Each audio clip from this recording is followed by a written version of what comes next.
Bom dia, pessoal. Nós estamos aqui no Bosque da Amizade, um antigo aterro sanitário da cidade de Maringá. E hoje, no dia 22, nós estamos aqui para fazer o plantio de árvores.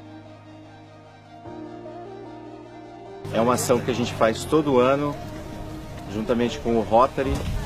Nós, do Núcleo de Qualidade no Turismo, achamos muito importante essa ação para o nosso meio ambiente, para a nossa cidade. Por isso que estamos aqui hoje.